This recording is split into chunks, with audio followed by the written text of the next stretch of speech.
I have a very good friend of mine, and her childhood involved a schizophrenic dad that was absent, a mother who was working very hard but had 4 children, and so she was not emotionally there, and she was teased a lot for being chunky.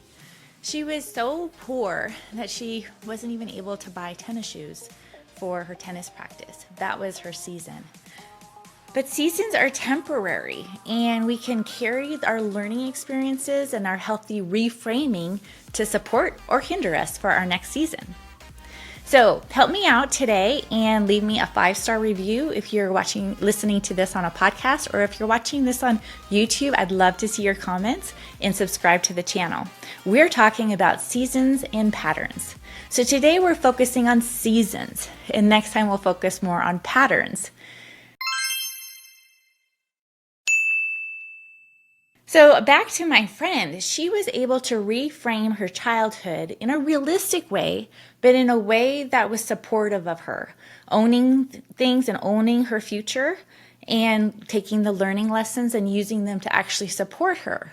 And so it's really neat how she took that season, and she's in a completely different season and just doing so well. But the season of her childhood, which didn't sound very ideal or very healthy, was actually used to help her. Versus her brother, her closest brother, did not have the same learning lessons and did not use it in a realistic way, and it wasn't supportive to him. And he's still really struggling, because that's how seasons can be. They can get us stuck. And we don't like that, or at least I don't. So anyways, I think a really good book in the Bible that talks about seasons is the book of Ecclesiastes, which that's a big word. And it's really, it's kind of, some songs have been made from it, but it's really interesting because it's like everything is beautiful in its time. There's a time for laughter, there's a time for mourning, there's a time to love, there's a time to hate. And it's just a really good reminder that there are different seasons in our life and different things that are going on. So I actually live in a place where we have 4 real seasons.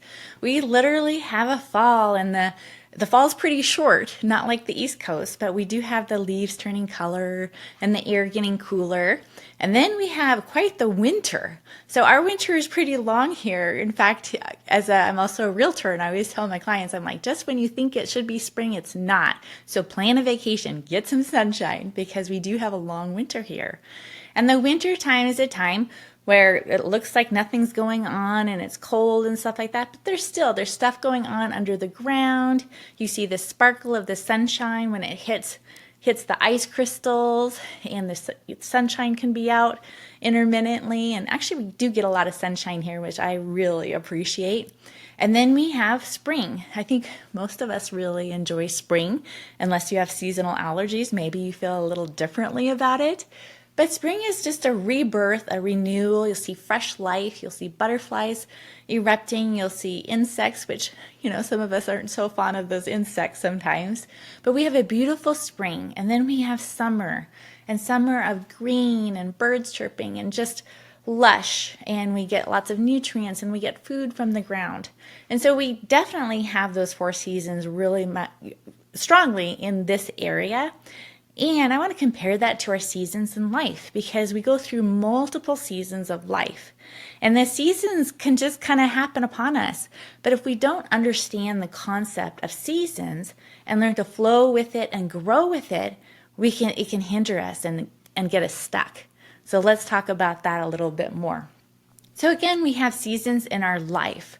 We can learn from the seasons. We can learn from fall. We can rest in winter. We don't want to stay too long in winter, but without the winter, we don't have the rebirth. We don't have the thriving, and we don't have, so in order to flow with the seasons, we need to go with the seasons. And accept that we have seasons. So I have a good friend of mine, and she lost her 19-year-old son to a motor vehicle accident. And it was obviously very hard and awful. And for her, looking back, she didn't take a season of rest. She just literally comforted her other children, kept working. And what happened is she got a ruptured appendix and almost died. She got septic and literally was in the hospital for 10 days and almost died. And looking back, she realizes, she's like, yeah, I didn't take that season to recover. And so that's just an example of the harm that we can do to our bodies by not recognizing the season. So we got to recognize the season and flow with them and know that they're part of our life. And know that in any season, we can always feel free to get support in whatever way that we need it. Our emotional cups can get full without us really even being aware of it. But when our emotional cups get full, we can react rather than respond. We can be fatigued. We can feel burdened. We have struggle with sleep. We can have physical symptoms. And that's why I have the free Barf Notebook page for you. And it's a simple process done regularly where you're barfing out your thoughts, sorting them out, and planning them out. And it's a wealth of healing in that. So go ahead and check the link and have access to that free Barf Notebook process. Live brighter every day. So my current season is winter. Rest. And I have to say, this is the hardest season for me to appreciate.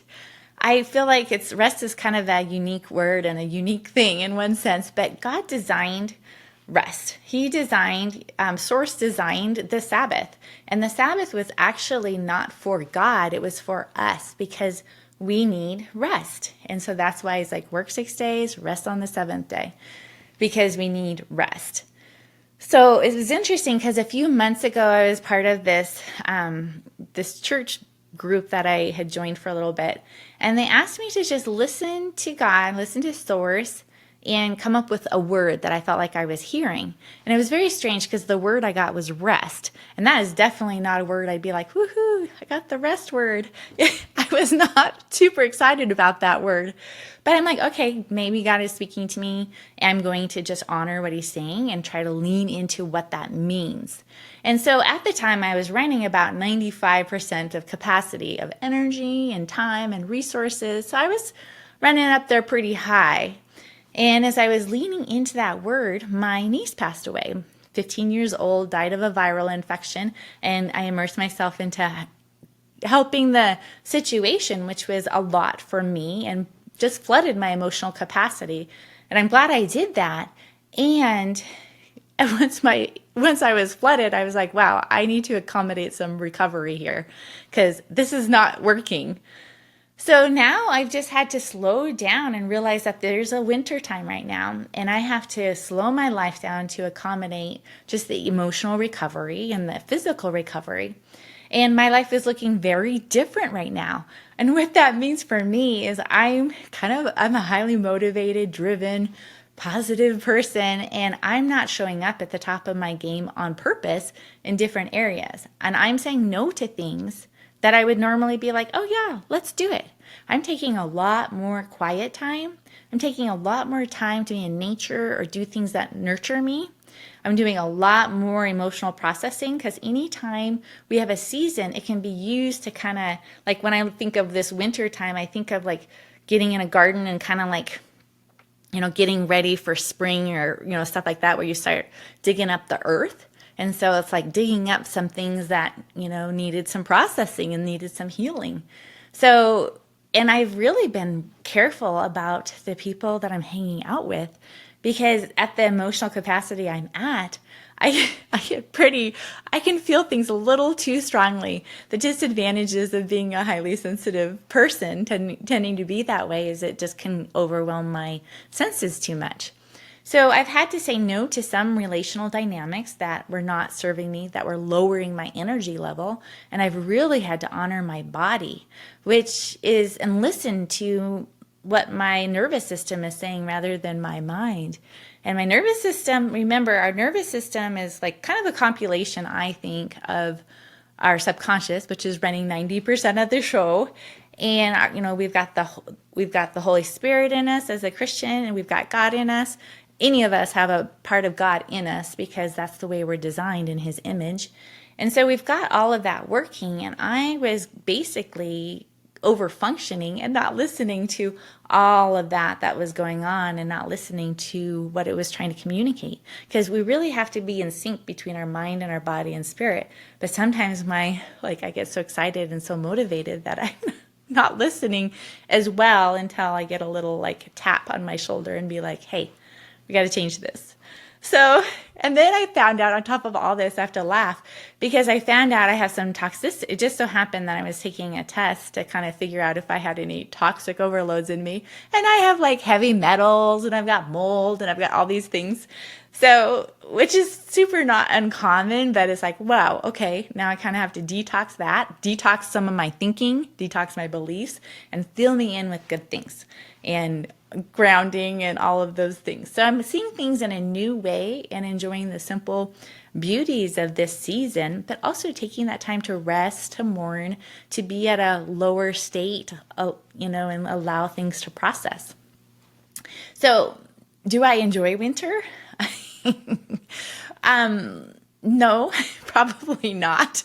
But I would say enjoy is a strong word, but I really feel like we need to honor the seasons of our life. So I am appreciating it and I'm using it to benefit me. I'm finding the beauty in it. I'm nurturing myself, giving myself a kindness that I haven't, and listening to the future me. So it's really interesting. Like if I need some guidance, I ask God to speak to me. And sometimes I see myself as future me in 10 years and just ask her, what would she say to what's going on here and what I need? And that's a really helpful way to kind of hear from ourselves and be in alignment. And she's just like, yeah, you need to rest and recover and, move through this. Make some changes and you're going to grow stronger and better from this, which I believe all of our seasons can help us grow stronger and better if we allow it. So I am just embracing that. So I like these sayings that go along with that, which is on the other side of fear is our biggest dream. Your childhood can be a setup or a setback. You choose. Because really our childhood is really 1/10 of our life. And we can use it to pull out the marbles that are helpful, and the ones that were harmful to us, we can work through that healing and work through the processing of emotion and work through that to actually allow us to honor ourselves and know ourselves more and give something to the world. Because I don't think any of our harmful experiences are meant to keep us down. I think He can redeem everything we've been through, and I call him to that. So I hold him to that, and that works. So how do we get stuck in seasons? Well, I really think that it's important for us to be conscious of what we're carrying to the next season. Because we've talked about how during trauma, we can embrace these beliefs or lies that actually end up hurting us.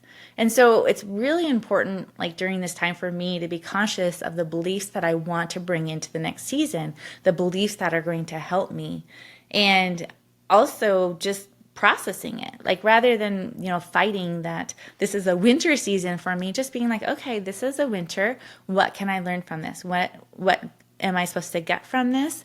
And just learning the idea of rest is a really good thing for me as a whole. So that's been unique. So we can really get stuck by just like not allowing it or resisting it.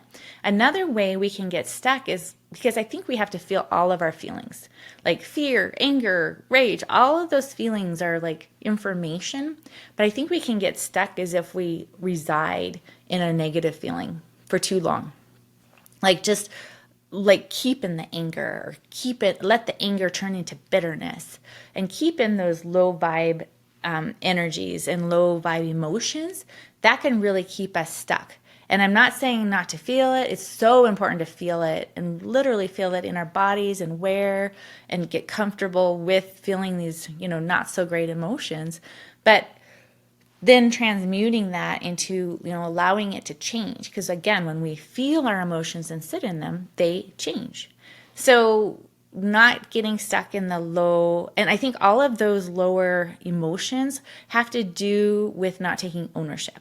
So we can't control the things that happen to us, but it's not uncommon that something will happen to us, but then we'll re-traumatize ourselves over and over and over and over by how we're thinking about it, rather than like, yes, got to feel it, got to do that. But eventually we want to look at it and reframe it, look at it, visit it again and figure out like, okay, what can I gain from this? How can I, just keep visiting it and allowing it to us to take ownership and us not to get into a state that is like blaming and resentment and all of that. because, we get traumatized once, or we have things that happen to us once, but we can traumatize ourselves for a lifetime. So that doesn't serve us.